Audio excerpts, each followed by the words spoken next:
G'day, Mike. How's it? Hello, John. Good to see you again. Yeah. So this is the prison. What? And you've got a little bit of an update. Yes, we've done a bit more to it since you were last here.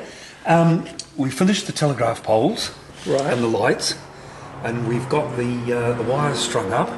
Right. And there's 2 aircraft have been Was it put up. 2 aircraft involved? Was there? There were 3 waves of 3 aircraft each. Okay, so you got another one to come in. The first wave was 487 New Zealand Squadron. Right, so that's where the New Zealand thing. That's where the New Zealand connection comes in. Yes. Right. So they did the first attack. Right. Followed by 464 Australian Squadron. Okay. And then 21 Squadron RAF orbited, and supposedly the plan was that if the first 2 attacks failed, their job was to raise the prison to the ground. Okay. But now it seems that that's not correct, and that 21 Squadron would have tried to bomb the walls if the first 2 waves had failed. Right. They would have attempted to bomb the walls, but not destroy the prison. Right. So this must be a famous story, is it? What's it called? Well, it was the Amiens prison raid, February the 18th, 1944. Right, and how do you spell Amiens? A-M-I-E-N-S. I-E-N-S, okay. So the Allied aircraft, the Mosquitoes, they were based at an RAF station called Hunsdon, right, which is about 20 miles out of London. Okay. And they took off.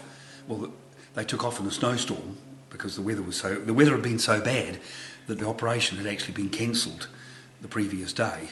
Right. So they'd had to put it on hold for 24 hours because of poor weather. Yeah. So they took off in a snowstorm, but it cleared going over the channel, and they went very low over the channel.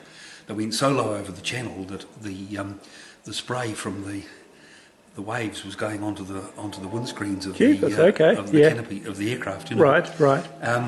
So they flew north to Doulons, turned right at Doulons, and then just followed the Doulons-Amiens road, which was a straight road, straight down, and it led directly to the prison. So it was a good marking point for the attack. Right. Yeah. Oh, right. And there must be movies on this, is there? No, there's some documentaries have been made. Right. But so far there hasn't been a motion picture or anything like that. Someone mentioned that different stories had different facts. Well, a lot of the books differ in a lot of details concerning the raid. Okay. And there's a lot of things that are still unaccounted for, or there's still gaps in the story, and it's suspected that it was an operation that involved MI6. Right. And apparently they seem to think that some of the resistance chaps that were in the prison being held had knowledge of the forthcoming D-Day invasion. Okay. And that was one of the reasons that they needed to get them out, as well as humanitarian reasons. Okay. Because some were going to be tortured and others were going to be executed the following day. So there was urgency with the operation. Right. So this is as true as you can get. The building, the ground. There's one. Don't look too closely. There's one or two little mistakes, but it hasn't turned out too badly for a first attempt. Right. No, I reckon it's pretty cool, and to be able to tell a story like that is just amazing too, and a bit of snow on the roof as well. And the 3 squadrons were part of what was called 2nd Tactical Air Force. Okay. And that came under Mary Conyngham, who was a New Zealander. They called him Mary. His proper name was Sir Arthur Conyngham, but he was the highest ranking New Zealander in the RAF. He reached the highest rank. In the Second World War? Yes. Well, ever since. Ever since? Well, before or since. Okay. Gosh. So, and 2nd Tactical Air Force were part of 2 Group Bomber Command. Right, okay. And, I have no idea, like a lot of the public would have no idea of...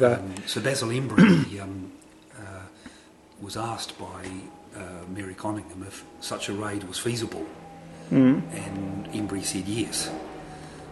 So they planned the operation from there, Right. and Embry was going to lead it, and Group Captain Pickard was going to be the number 2. Yeah. But in the end, Embry was told by higher command that he couldn't fly on the operation. Right. So what they had to do was Group Captain Pickard was in charge of the operation, and unfortunately he was killed during the operation. So Okay. he got jumped by 2 Fokker wolves. He shot one down, but the other one got him. Right. So him and his navigator Broadley were both killed, unfortunately. Okay. Yes. Oh, what a cool story. So, if people want to look it up, Yes. they can do. Yes. And Absolutely, yes. and if they ever get to New Zealand, at the Ohakea War Memorial Aviation Centre, they can see the model, which will have more planes and more detail and everything else. Cheers, matey. Thank you so much. Yeah, yes, cool. That's all right. And this is where they are.